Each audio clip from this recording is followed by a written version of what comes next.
আসসালামু আলাইকুম। দেশ ও দেশের বাহিরে যারা আমার ভিডিওটা দেখছেন সবাইকে স্বাগতম। আশা করি সবাই খুব ভালো আছেন, আমিও খুব ভালো আছি আলহামদুলিল্লাহ। তো সকাল সকাল চা নাস্তা খেয়ে শাক বাছার জন্য বসে পড়লাম। শাকটা কালকে আনা হয়েছিল কিন্তু বাছা হয়নি। তো এখন আমি শাকগুলো বেছে নিব ভালো করে। তো শাকগুলো কিন্তু আমার বাছা হয়ে গেছে, আর এদিকে কিন্তু দুপুরও গড়িয়ে আসলো। তো আমি দুপুরের আয়োজন করে নিব আজকে কি রান্না করব। দুপুরের রান্নাটা কিন্তু আমার মনে হয় এক ধরনের টেনশন, যে ভেবেই পাই না কি রান্না করব। তো আজকে আমি রান্না করব করলা ভাজি আর লাউ শাক দিয়ে মাছ রান্না করব, গুলশা মাছ, ছোট ছোট আর কি, কয়েক পদের মাছ মিলানো সাথে। তো রান্না বাড়াটা করতে কিন্তু আমার খুবই ভালো লাগে, যেটাই করি টুকটাক। তো আমি রান্নাটা করে নিব। তো করলা ভাজিটা আমি কেটে নিছি, সব কিছু ধুয়ে রেডি করে নিব। তো রেডি করে নেওয়ার পর শাকগুলো কিন্তু আমি ভালো করে ধুয়ে নিব।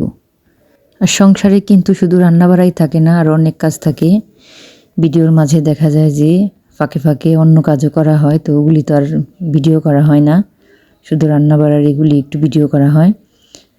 তো ওই কাজগুলো কিন্তু করি। তো এইদিকে আমি রান্নাটা বসিয়ে দিব। কেটে কুটে আমি কিন্তু সব কিছু আগে রেডি করে নিয়েছি, এখন শুধু রান্না করব। তো আমি প্রথমে করলা ভাজিটা দিয়ে দিব। তো করলা ভাজিটা কিন্তু ভালোই লাগে।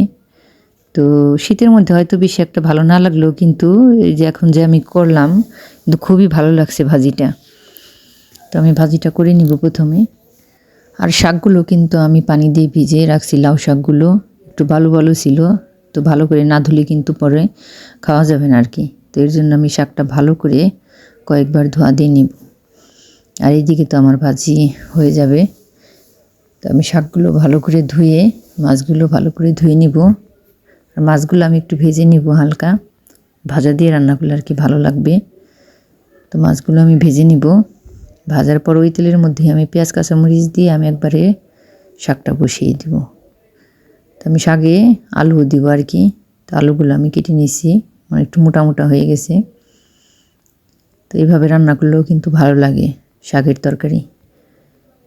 তো বাচ্চারাও খুব পছন্দ করে শাকের তরকারি রান্না করলে, যে কোনো শাক দিয়ে তরকারি রান্না করলে খুবই পছন্দ করে। তবে মাঝে মধ্যে এইভাবে রান্না করি, ভালোই লাগে।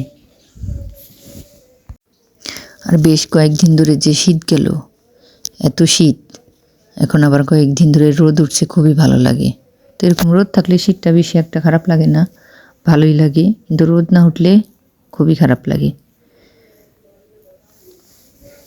আর শীতের মধ্যে তো পিঠা পুলি না খেলে ভালোই লাগে না। তো এখন পর্যন্ত তো পিঠা বানাইতেই পারলাম না। তো বানাবো করছি। তো আমার রান্নাটা কিন্তু প্রায় শেষের দিকে। তো আমার রান্নাটা কিন্তু হয়ে গেছে। আর এতক্ষণ ধরে যারা আমার ভিডিওটা দেখছেন সবাইকে অসংখ্য ধন্যবাদ।